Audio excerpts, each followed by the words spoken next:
আইন শৃঙ্খলা বাহিনীর সদস্যদের নির্বাচনের নির্দেশনা দেওয়া হয়েছে। এ নিয়ে আরও জানাতে চট্টগ্রাম থেকে যুক্ত হচ্ছেন কাজী মাহফুজ। মাহফুজ, নির্বাচন ঘিরে আইন শৃঙ্খলা পরিস্থিতি কেমন দেখতে পাচ্ছেন?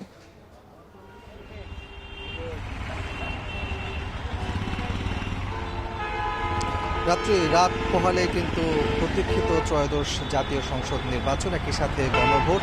চট্টগ্রামের 16টি সংসদীয় আসনে অবাধ, নিরপেক্ষ এবং সুষ্ঠু নির্বাচন করার জন্য ইতোমধ্যেই সব ধরনের প্রস্তুতি সম্পন্ন করা হয়েছে। বিশেষ করে আইন শৃঙ্খলা পরিস্থিতি বেশ ভালো রয়েছে। এখন পর্যন্ত আমরা দেখতে পাচ্ছি কয়েক স্তরের নিরাপত্তা ব্যবস্থা জোরদার করা হয়েছে। গতকাল থেকে আমরা দেখেছি স্ট্রাইকিং ফোর্স হিসেবে এখানে কাজ করছে সেনাবাহিনী, বিজিবি এবং র্যাবের সদস্যরা। গতকাল রাত থেকে আমরা দেখেছি মোড়ে মোড়ে তারা তল্লাশি অভিযান পরিচালনা করেছেন এবং যে সকল যানবাহনগুলোকে সন্দেহজনক মনে হচ্ছে তাই সেগুলো থামিয়ে বা কাগজপত্র যেমন চেক করা হচ্ছে, পাশাপাশি কোনো ধরনের আগ্নেয়াস্ত্র বহন করছে কিনা সেগুলো কিন্তু তারা খতিয়ে দেখছেন। আপনাকে বলে রাখি যে এবারে নির্বাচনে চট্টগ্রামে 40,000-এর মতো আইন শৃঙ্খলা বাহিনীর সদস্য নিয়োজিত থাকছে। একই সাথে সেনাবাহিনী রয়েছেন, বিজিবি রয়েছেন, র্যাব রয়েছেন এবং অন্যান্য বাহিনীর সদস্যরা কাজ করছেন।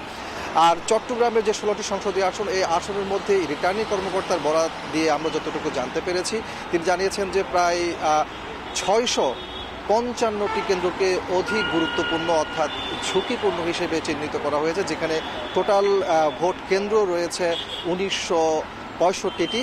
এই ঝুঁকিপূর্ণ কেন্দ্রগুলোকে আমরা দেখেছি যে অতিরিক্ত পুলিশ মোতায়েন করা হচ্ছে, আইনশৃঙ্খলা বাহিনীর সদস্য মোতায়েন থাকছে। স্বাভাবিকভাবে প্রতিটি কেন্দ্রে যেখানে 4 জন পুলিশ সদস্য এবং 13 জন আনসার সদস্য নিযুক্ত থাকছে, কিন্তু ঝুঁকিপূর্ণ কেন্দ্রগুলোতে 5 জন পুলিশ সদস্য, একই সাথে 15 জন আনসার এবং ক্ষেত্র বিশেষে আমরা জানতে পারছি আরও অধিক আইনশৃঙ্খলা বাহিনীর সদস্য নিয়োজিত থাকবে। তো সব কিছু মিলিয়ে বলা যায় যে চট্টগ্রামের নগর পাশাপাশি উপজেলাগুলোতে কিন্তু আইনশৃঙ্খলা বাহিনীর সদস্যরা প্রতিনিয়ত টহল অব্যাহত রেখেছে সুষ্ঠু এবং সুন্দর একটি নির্বাচন উপহার দেওয়ার জন্য।